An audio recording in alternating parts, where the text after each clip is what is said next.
Hello, नमस्ते, welcome. आपका अपनी शो क्रिएटिव किटी में स्वागत है।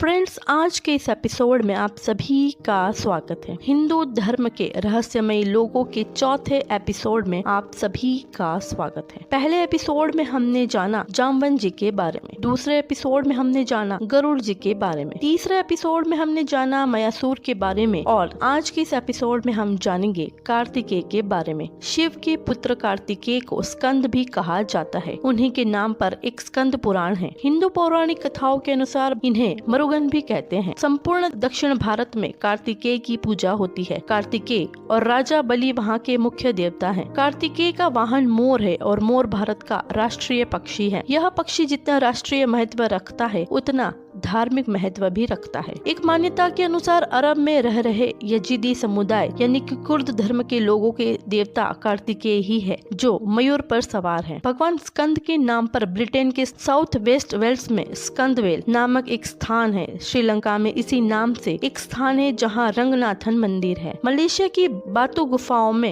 गुफाओं के प्रवेश द्वार पर शिव पुत्र कार्तिकेय की विश्व प्रसिद्ध विशाल प्रतिमा स्थापित है। यूरोप के एक स्कैंडिनेवियाई नामक एक प्रायद्वीप है जिसमें नॉर्वे, स्वीडन और डेनमार्क आते हैं। भाषा के जानकारों के अनुसार संस्कृत शब्द स्कंदनाभ से ही स्कैंडिनेवियाई शब्द की उत्पत्ति हुई है। कहते हैं कि यह नाम एक वैदिक ऋषि पर आधारित है। संस्कृत में वेलिका का अर्थ समुद्री देश, ओरावेला का अर्थ समुद्र का किनारा। स्कैंडिनेवियाई समुद्र के किनारे स्थित एक देश ही है। महाभारत के शल्य पर्व के एक श्लोकानुसार इस स्थान का संबंध भगवान स्कंद से भी है। कार्तिकेय का वाहन मयूर है। एक कथा के अनुसार कार्तिकेय को यह भगवान विष्णु ने उनकी साधक क्षमता को देखकर ही भेंट किया था। मयूर का मान चंचल होता है। चंचल मन को साधना बड़ा ही मुश्किल होता है। कार्तिकेय ने अपने मन को साथ रखा था। वहीं एक अन्य कथा में इसे दंभ के नाशक के तौर पर कार्तिकेय के साथ बताया गया है। संस्कृत भाषा में लिखे गए स्कंद पुराण के तमिल संस्करण कांडा पुराण में उल्लेख है कि देवासुर संग्राम में भगवान शिव के पुत्र मुरुगन यानी कि कार्तिकेय ने